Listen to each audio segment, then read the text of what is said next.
Welcome to the Intentionists podcast, where we explore the interplay between intuition, spiritual health, and everything in between. I'm your host, Amy Schreiber. And I'm Hilary Zwallen. Our intention is to create a dialogue that inspires you to consciously forge your path with curiosity and compassion for life and its mysteries.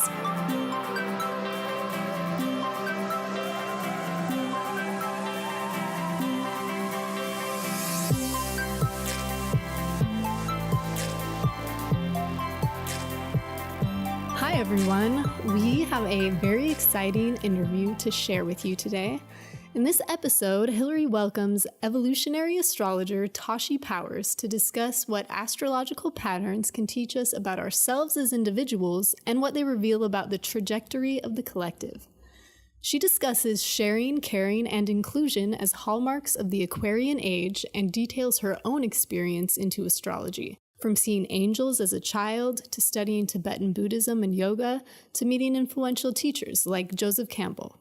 In addition to her inspirational personal story, Tashi and Hilary explore a ton of fascinating information. Not only does Tashi clear up misconceptions around planetary retrogrades, she also discusses Venus transits, déjà vu, and provides an interesting perspective on ego development. They talk about the value of both meditation and study in developing intuitive skills, what we can do to engage with the current planetary cycles, and Tashi shares insights from her 2019 collective forecast.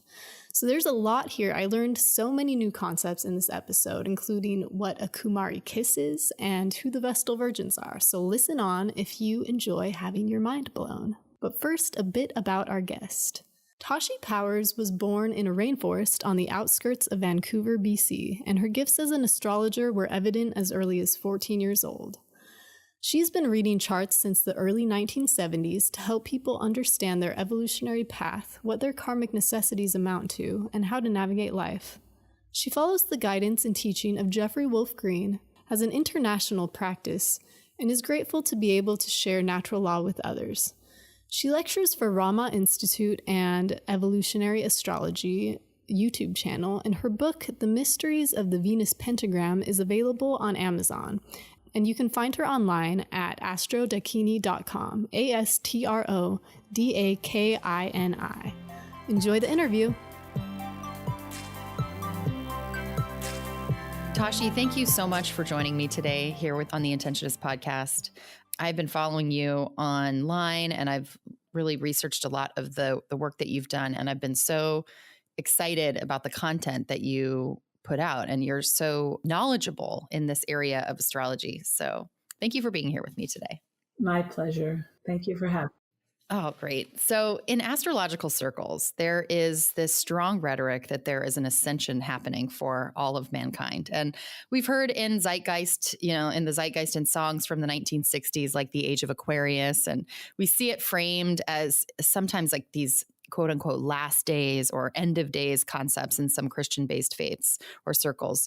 So there's this tension, I think, between the optimism of a new age and the gloom and doom of everything's going to hell in a handbasket. So can you talk to me about that tension and what is meant in astrological circles about ascension? I haven't actually heard the word ascension in my astrological circles, but the Age of Aquarius certainly resonates. And Yogi Bhajan said that he thought it started when Pluto and Uranus were conjunct in 1966. But we think that there's many, many stages of it. And so there was a Venus-Sun very long cycle that also happened between 2008 and 2012, which was also a part of what we could call an ascension of the Sun-Venus energy, which is a gift to humanity. And then some people are saying that when Pluto goes into Aquarius in 2024, that will be another turning point for the Age of Aquarius.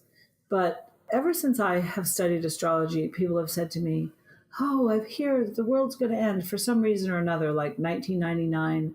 And I always have to say, I joke and I say we're not that lucky because I don't think there's I think we're all eternal beings. And as much as I love the beautiful earth, we're not going anywhere. So I think religion uses fear to keep people in check.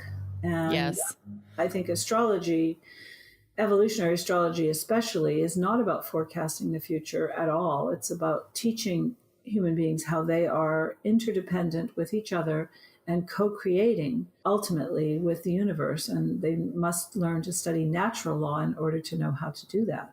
So 2 follow-up questions. One, and you kind of touched it right here, but what is the difference between, you're an evolutionary astrologer. So what is the difference between evolutionary astrology and what other people might think are other forms of astrology? So astrology has been around in human history for at least 10,000 years that we know of, the Vedic tradition, and then I think the Sumerian and the Babylonian can go back much longer. And all of it is basically correlation and observation.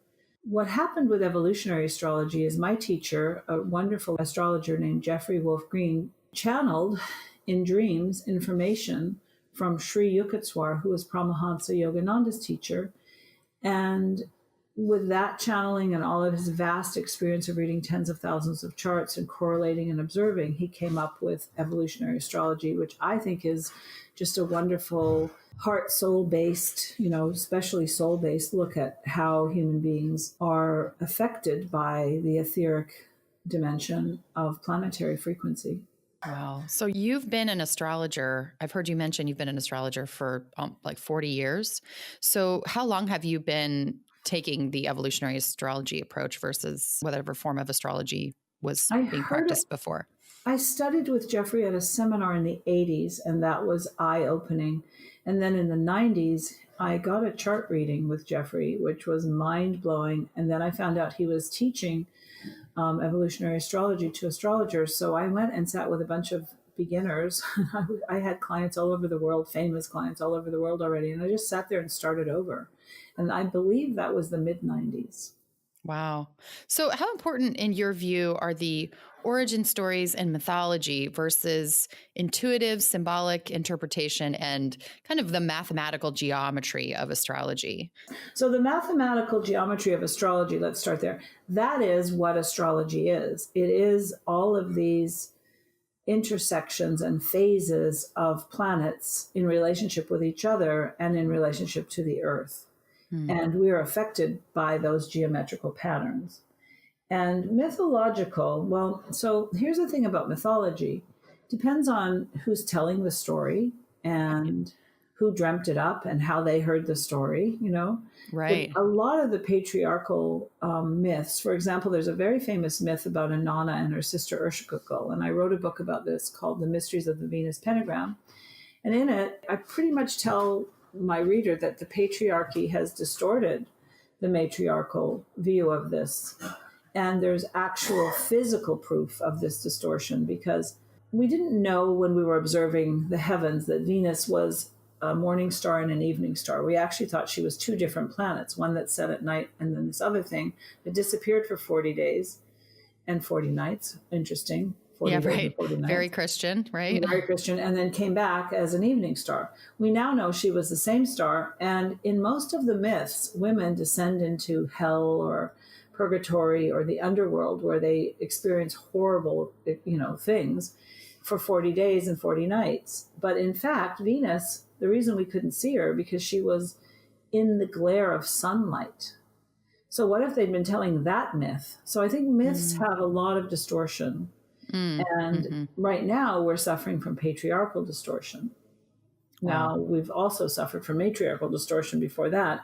And the age of Aquarius is the end of all of this distortion, which will take a long time. And, getting back to just the facts, ma'am, which, the facts are always changing because we couldn't see Venus. So whether it was distorted or not distorted, we didn't know where she was. We didn't know she was in sunlight. We didn't have that ability to know that.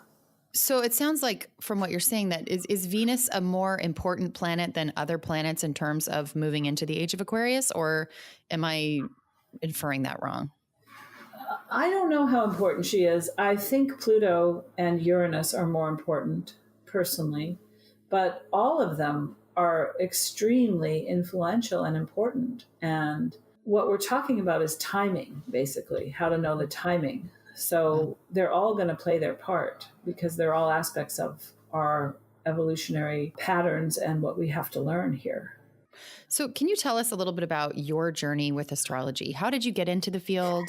I interviewed Remington Donovan a few months ago. He's an LA-based numerologist, and as a reference to any of our new listeners here. And he referenced you multiple times in conversations outside of our conversation about being an astrologer's astrologer and your knowledge. And this is one of the reasons why I started researching you. And so I know this has been a lifetime pursuit for you, but how has that journey changed and how did you get into it? I met at the time the most influential astrologer on the planet, a man named Dane Rudhyar. He came to speak at a place where I was actually a volunteer to help clean up an oil spill at the San Francisco Bay, and it was called Project One, and he was speaking there about the seed cycle. And I was, young, a teenager in high school. And he asked me if I knew my birth chart, and I didn't. I didn't know about astrology up until that point. But of course I knew my birthday, and I told him I was a C-section baby, so he guessed my time of birth fairly accurately because they birth babies in hospitals around the same time, I guess, in those years. And he read my chart, and it blew my mind. Now, this man is considered, Dane Rudhyar, one of the best astrologers who ever lived. So we all still study and read his books. That was an epiphany of sorts, a kind of a transmission, a spiritual awakening, but I didn't know that at the time. And then I got lucky enough to meet Joseph Campbell a few years later at the University of British Columbia. So wow.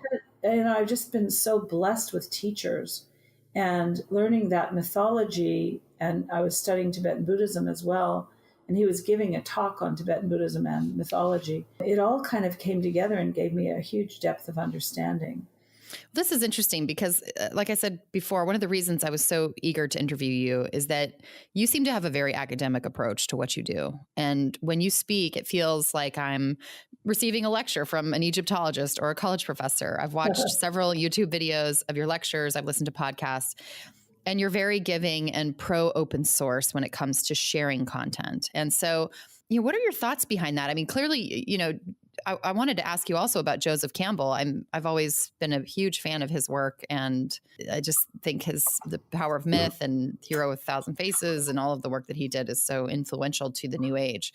So first question, before I get ahead of myself, the pro open source. When it comes to sharing content, what are your thoughts? Like, the age of Aquarius is sharing, caring, inclusion. We have to care about each other.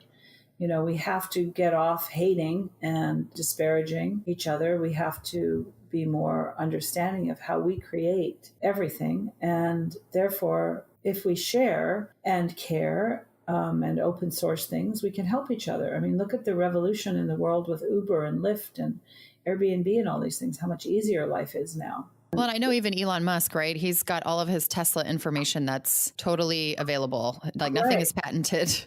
Well, they were going to steal it from him, so he just made it public. Because then if you share it with everybody, there's this old Zen saying of the difference between heaven and hell.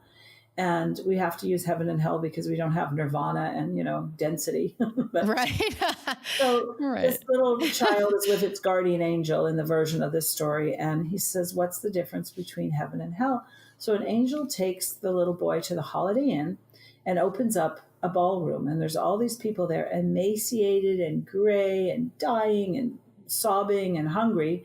And in the middle is a big cauldron of soup. And they have these long spoons, but they can't get the soup back into their own mouths. So they're starving to death. And the angel says, that's hell. They go next door, exactly the same room, same amount of people, same long spoon, same cauldron of soup. And they're feeding each other, and they're fine because the spoons, they can feed each other, and that's heaven. So to me, this sharing, caring, inclusion is an example of that, and you can see the difference in our world because it's as Uranus and Pluto have moved out of their opening square since the 60s, we've begun to learn to share and care. It's interesting to see it play out too, just collectively, because I think on the one hand, you have so much for sale, right? And I mean, I'm not against people selling content. I mean, I love buying books. I love supporting authors and thinkers and writers and creators.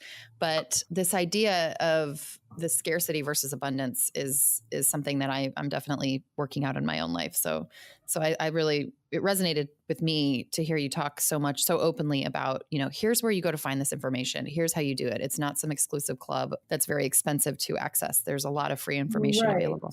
And there's not enough good evolutionary astrologers in the world for us to bogart the access to the information, and the information is free. It's just that you don't have the knowledge to know what to ask for. If I teach people keywords, they go, I found it. You taught me the right keyword. But and I think apparently Shiva put a curse on astrologers so they'd always fight.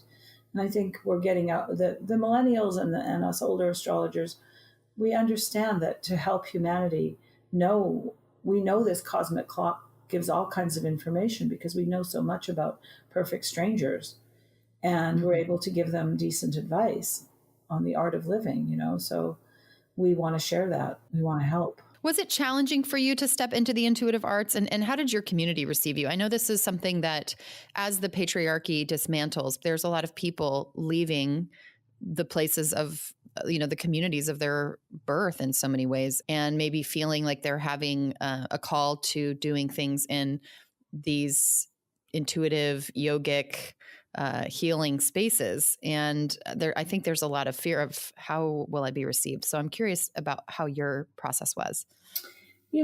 People are excited to meet someone like myself who can help them, who's intuitive and perhaps prescient at times. And so I don't ever receive much difficulty. In my young life, we had a joke in our family, which was if I was getting too prescient, too intuitive and knowing things that others didn't know, my mother would she'd pick up this, invisible phone and she'd go, hello, Manny's Happy Farm. I've got a live one for you. And that was our joke, that people couldn't handle it and that I shouldn't be telling them things because I was born hearing and seeing angels, beautiful blue angels. And until I went to school and they had to pass me through third grade because I just was school was too easy for me. I was talking to these angels the whole time. And I guess getting answers and laughing and giggling and disruptive. And I was a nice child. So it wasn't like I was disruptive, difficult. I was just pleasantly giggling. And I was definitely told by my family and then later by certain teachers of spiritual things that I should be quiet about any gifts and not talk about them so much. So I became quiet and I just became very serious about meditation and developing my gifts, because when I met teachers from the East who were so developed, I was like, wow, you can get that developed through meditation. Okay, I'm going to be a serious meditator. So I became a very dedicated meditator. And that certainly helped me with my intuition, as it does, Right. But astrology is something that is I call it a science. And you have to study it very carefully. So I studied it and I continue to study it. I like to say I'm always in square one. There's so much to learn. It's so vast. It does feel extremely complicated. I've spent quite a bit of time researching astrology myself. And I feel like I'm, I don't even, it doesn't even make much sense to me. I try in broad brushstrokes, but when, you actually gave me a reading yesterday. And so looking at my chart, it was just like, it just looks like a foreign code, it's like, help me uncode this. So I get what you're saying. I wanted to, you brought up a couple of interesting points, Tashi. And one is that people find you as a teacher, and then you had the gift of being connected to some pretty incredible teachers. And I wanted to ask you to go back to the Joseph Campbell point. What was your interaction there? How did that come about? What's your thoughts on almost this, what's the word? This synchronicity of meeting him. Synchronicity, but also this gathering of like passing the torch. When I think of teachers, I think of what a beautiful thing it is and what an amazing act of service it is to teach in any form, really. Yeah, I think what happened to me now is that I feel so blessed by the teachers who I found in my life that I'm very dedicated to being that person and stepping up and sharing all this knowledge of myth I have from Joseph Campbell, who I met when I was 19. He had a friend named Jack Schwartz, and Jack was one of my teachers.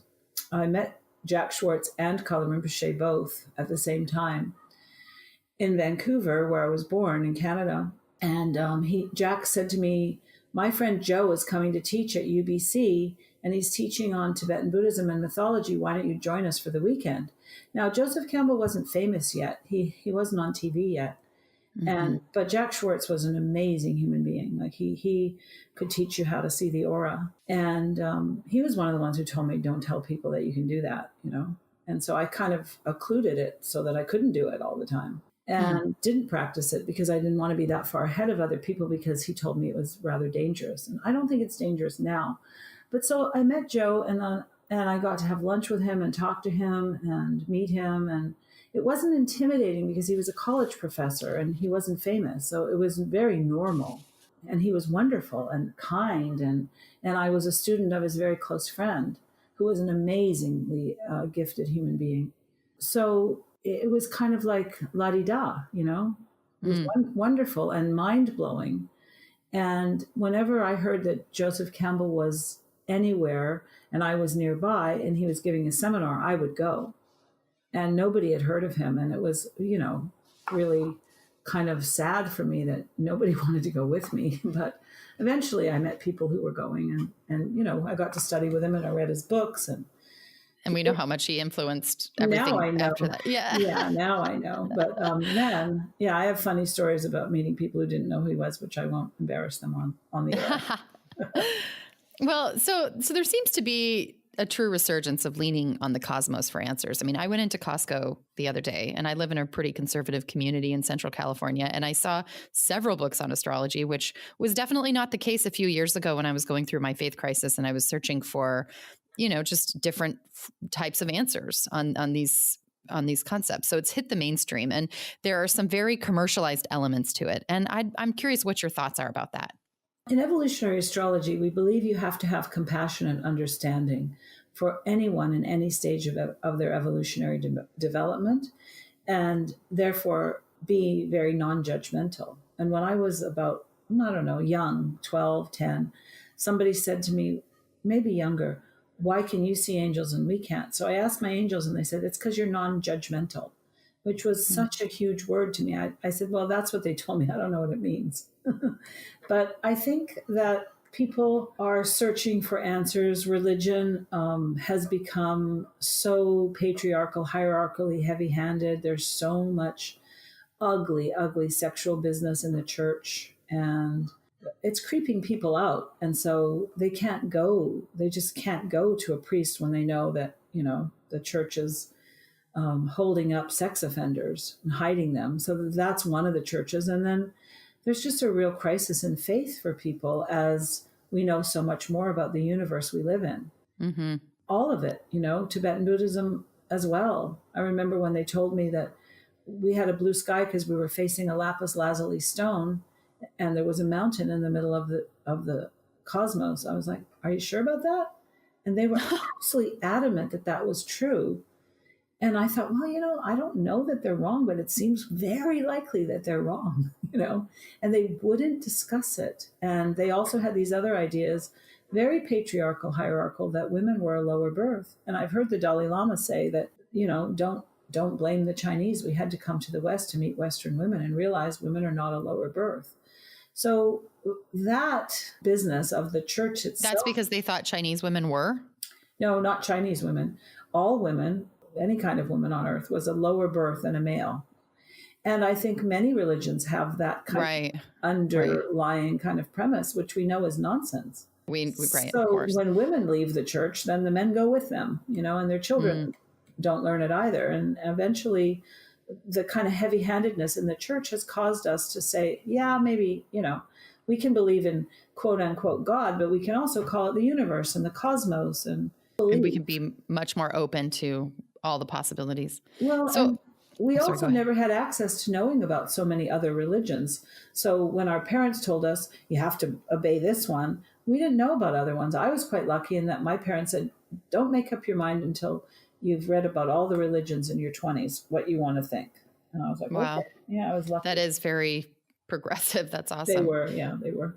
So I've started to track my menstrual cycle with the moon cycle, and I've been doing this for about 5 months now, and I've seen some really interesting patterns emerge, and it has been really helpful for me to understand my own cycle and how, especially as women, it can affect creativity, productivity, and just our general environment. So it's led me to a much greater interest in how the stars and the planet affects me, as well as the collective. However, I've also noticed that as I've become more in tune with the moon and nature and the cosmos, which I think is happening, to your point, with a lot of people, that there are times when I fall into patterns of thinking that are much more of a like duck for cover, or even somewhat of a victim mentality towards the cosmos. Oh no, Mercury's in retrograde. I'm having a Saturn return. The full moon is in Pisces and I just feel lost. He's a Gemini. So, or like whatever, these blanket judgments that we do.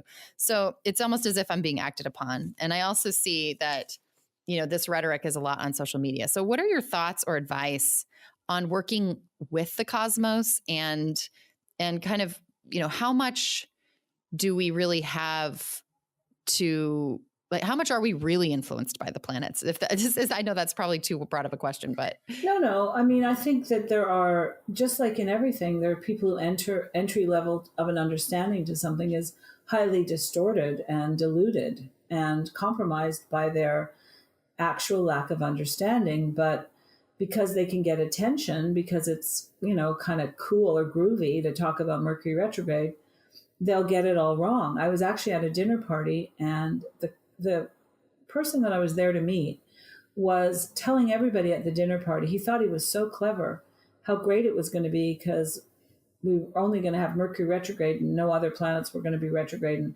even though we'd have to go through Mercury retrograde. And I just kind of looked at him and I said, dude, Mercury retrograde is about individuation. All retrogrades are about individuation. They're allowing us to have a better look at the consensus orientation, and we can reorient to our own personal individuated desires of how we want to respond to that. So let's say we're being influenced by our boss to behave badly. And when Mercury goes retrograde, we're going to rethink all that. We're going to look at all the consequences, not just the social ones, not just the karmic ones, but like why our stomach hurts all the time when we go to work. And we might quit our job because we might go, oh, this, I can't do this.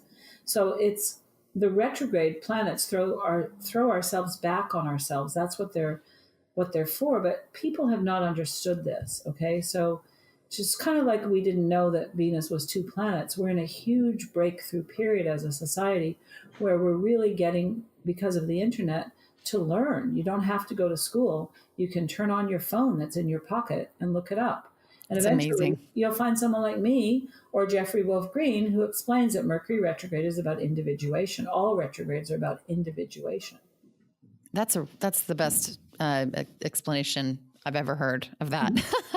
So it actually gives me a lot of hope because it helps you to, it's almost like looking at it like every time there's a planetary event, to just look at it like a gift instead of, oh no, what's coming? Because there's almost like, there is, for me at least, in the last several years, as I've tracked myself along with the cosmos in terms of my own feminine cycles and just my own life, that there are emotional, physical events that occur in conjunction with what's happening in the cosmos.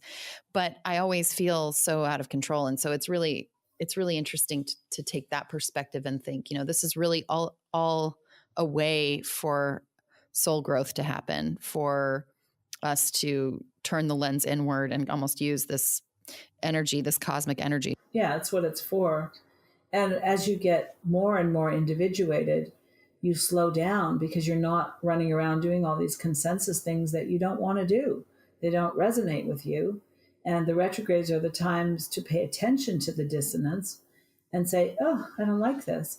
So then you free up time to do things that are important for your soul growth. And then you get deeper and you have time to read and you have time to focus on what you want to do. And that's how you grow. That's how you wake up. And when you start to pay attention to things like your lunar cycle, you'll begin to realize that it's responding either to the moon Venus, which is every 33 days, or the moon sun, which is 28 days. And you'll have a full moon or a new moon period probably. You'll begin to see that correlation and you go, wow. So this is the observation correlation game. And the more you observe and the more you correlate, the more you stand in awe at how there's actually patterns. It really is beautiful. It is. So let's talk about the rise of the divine feminine. I know we've touched on it briefly here and there with the dismantling of the patriarchy and the Aquarian Age. But, for me, like 2 years ago, I felt like I was getting whisperings and seeing things play out in my own life where I was absolutely awakening to these divine feminine principles. And then I've discovered these certain astrological circles, namely you. And I thought it was really interesting how it just felt like there was this huge shift of consciousness literally written in the stars and that there's something literally happening on the collective level. And so it was interesting for me to learn about the Venus transits. Can you tell us about that? The fiery pentagram of the Venus transit is formed over thousands of years, and over 8-year periods and over 9-month periods, which is fascinating, 9-month periods. We have, we have these Sun-Venus conjunctions every 9 months. And one is retrograde, which means one of Venus is going backwards, and one is when Venus is direct. And these are points in our evolutionary gates where we are given gifts. Like the last big one was the internet. And before that, they corresponded to electricity and the telephone and huge revolutions that changed the earth completely and humanity completely. And so when you study these cycles, you'll see how they correlate to changes in human society. And this is Venus. So it seems to be one of the etheric frequencies that is a gift to humanity so that we can just be better at living, learning more. And I think because we've just gone through one of these phases that takes thousands of years, and I'm trying to look up the exact timing in my book to tell you, because we've had one of these in 2012, we are in a phase where we've just gone up and got this huge gift, which I call the Kumari Kiss. And so we are unfolding from the 2012 gate, which of course the Mayan calendar was also based on Venus. So they knew that in 2012, a new cycle would be beginning. And so it wasn't the end of time for them. It was a new beginning. But of course, many people interpreted it very incorrectly. Right. So you told me yesterday that in my reading with you that I was born on a Venus gate. You were born on a moon Venus gate. Yeah. A moon Venus gate. Okay. So what does that mean? And how can people, if we have our listeners, find out if they have Venus gates in their chart, or do all of us have Venus gates in our chart? Well, we're all born near a Venus gate. You were born right on the very day, which means that you're gifted. Look at you finding an astrologer who wrote a book. I just published this book, and I haven't done much to promote it. And it's called The Mysteries of the Venus Pentagram for our listeners. If you're interested in getting this book, I have this book. I think it's really fascinating. And it was the first time I'd ever heard anything about this these Venus transits. And I found it to be very, very fascinating. So I highly recommend going and picking it up on Amazon. It's on Amazon. So I wanted to ask you too, you in your book, in this Mysteries of the Venus Pentagram, you have a few pictures of your angels and you've mentioned them before. So I'm just curious about your relationship to them. And, can you talk about that? Can you talk about your relationship with those angels? I know you have pictures of them, and I thought that was really fascinating that you actually had images. I saw my angels when I was young and a baby, and I talked about them a lot. And somewhere in my early schooling, I stopped seeing them when I was told to stop talking to them. And I have two of them, a boy and a girl, and they're apparently my guardian angels. And they told me everybody has guardian angels, and that guardian angels, because people can't see them or hear them, they can see like 24. The way they're watching your life is like on 24 kind of screens. They can see the past, present, and future, and they can guide you. And so you have dreams, and you go work with them when you're sleeping. And then they'll show you something. And that's what I think we have called déjà vu. And yes. And you go back and you review things. So you can review anything anyone said about you. And you can review things so that you can evolve and grow. You get all this help when you're sleeping. And so when I was 33, I was doing a whole bunch of meditation using the binaural beat headsets. And I woke up at 3:30 in the morning, and they were in my bedroom. And I hadn't seen them since maybe I was 8, 9, 10, 11, somewhere around there. And I was like, oh. And one of them went and hid, and the other one. Were you afraid? No, they're beautiful. I was in a state of bliss. They're beautiful, and their energy is beautiful. And after that period, which is 30 some years ago now, I've always heard them again. I got these pictures. I was going through a lot of grieving, and I think that they appeared. Actually, the fairies appeared after I read a book called Behaving as If God Mattered, which is about fairies and spirits. It's the most wonderful book. The fairies appeared, and I was running to get my camera when I realized I had a cell phone and it had a camera. And I thought, let's see if I can get pictures. And I got all those pictures. And then they just kept coming and appearing. So I kept taking pictures. And then it stopped. And I think it's because I was grieving and I was very sad. And because I know sometimes they'll help me when I have a client who's very sad. I'll hear things from them that I don't hear for other people, you know? And I'll say why. And they go, well, they really needed that.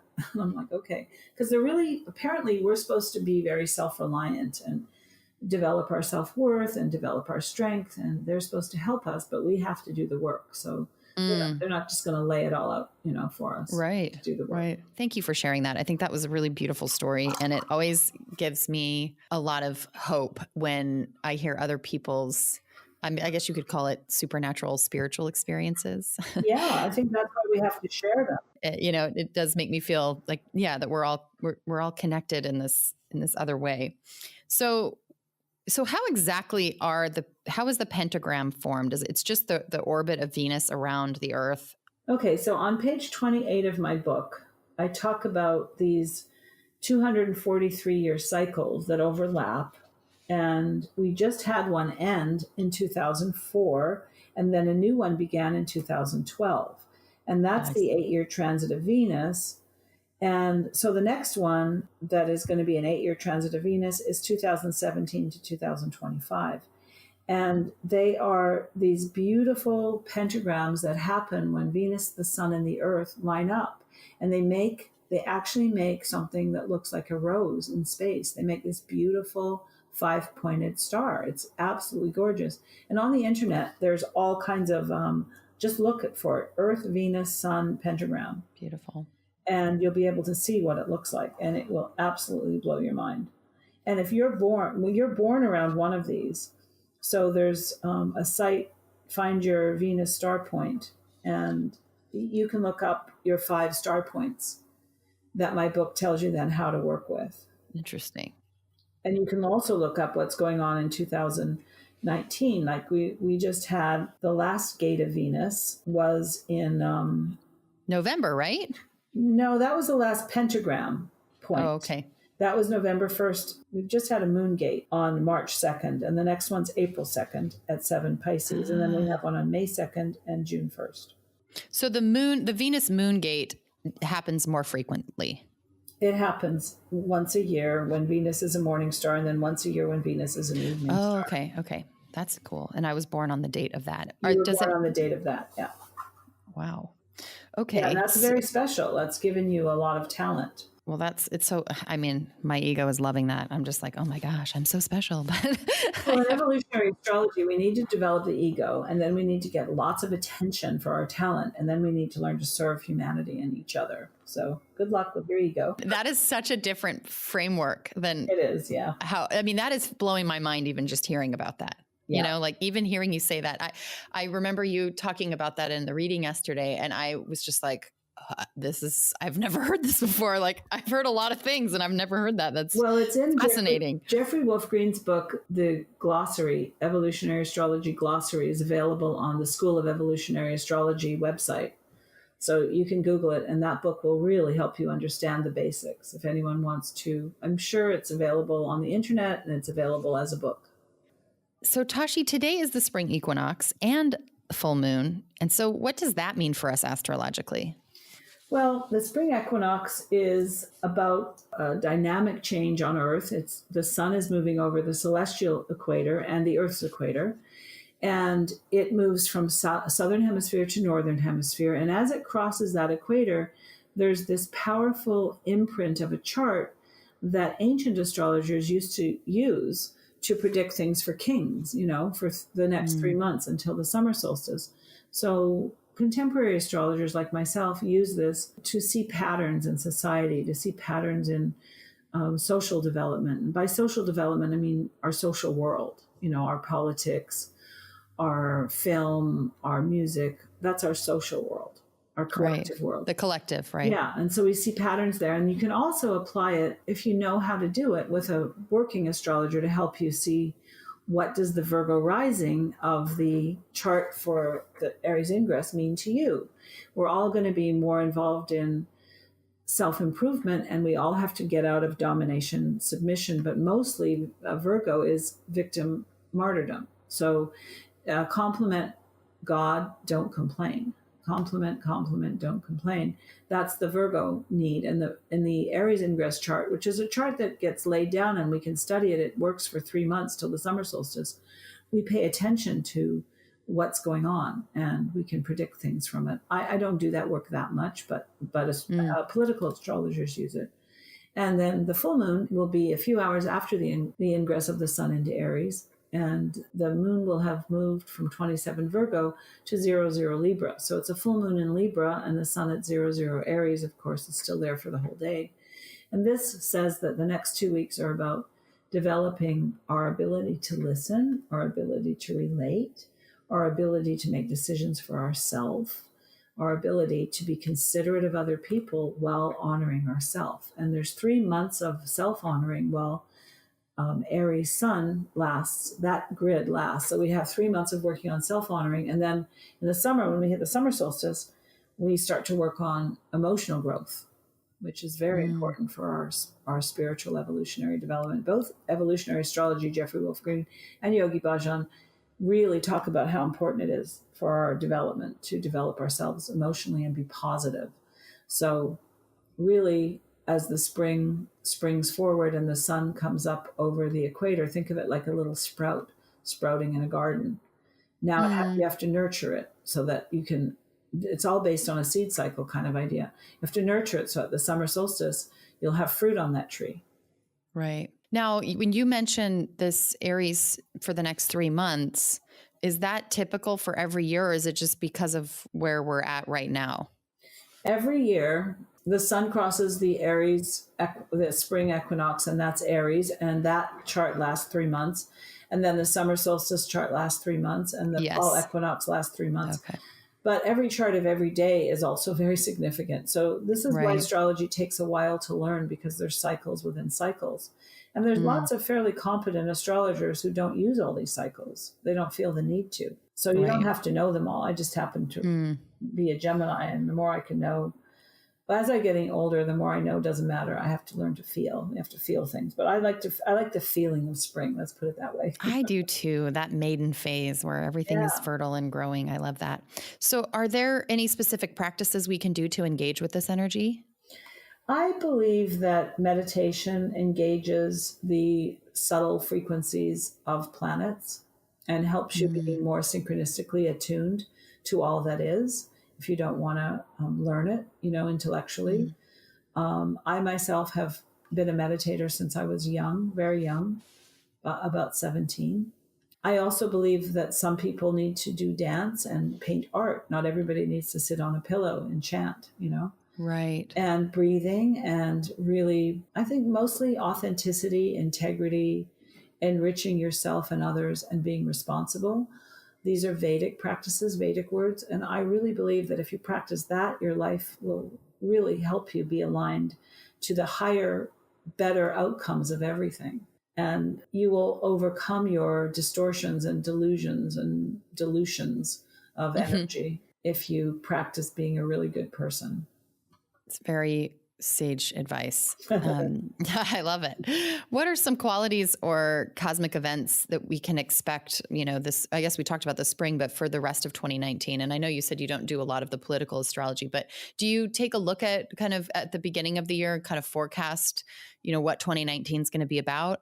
Do you have any insight on that? I did it with like 40 good astrologers, good evolutionary astrologers. It's on YouTube. There's all of us on there. Well, Uranus went into Taurus March 6th, and that's something that's going to last for 7 years. And that's a big deal. I think it's going to change our economics. I think eventually things like Lyft and Uber, that kind of sharing is going to turn into monetary sharing with Bitcoin. And it'll take a few years probably for it to catch on, but it's coming. Astrologers know how to see these things. Like we saw the end of the Catholic Church and the end of religion when Pluto went into Sagittarius. We could see that. And now Pluto's in Capricorn. So next year, early 2020, we have a Jupiter-Saturn conjunction with Pluto and other planets in Capricorn. And we believe that we're moving towards that, which is huge reform in our government and in our economic system. Fascinating. Yeah, because Uranus in Taurus is causing us to really reevaluate what we're paying for, what we're doing. Yeah. And what is it about Uranus? I know, we did an episode last month on Neptune and Pisces. So I learned for the first time what Neptune was and that it was this kind of it's this big spiritual soul planet. What is Uranus known for? We call it freedom from the known. We call it waking up and being more present in the moment, be here now, a be here now kind of planet. It's also known for trauma and for past traumas, like in your past lives that you have to work out. And evolutionary astrology looks to past lives. And fascinating. Yeah, we try to figure out patterns, and we see that they go back farther than this life. There's a multidimensionality to it. And Uranus is about waking up and being free from your limiting concepts. And Neptune is not projecting your limiting beliefs onto existing reality. So these outer planets, and Pluto then is about getting your soul, surrendering to this part of yourself that's this vast multidimensional being that has a soul that's guiding itself.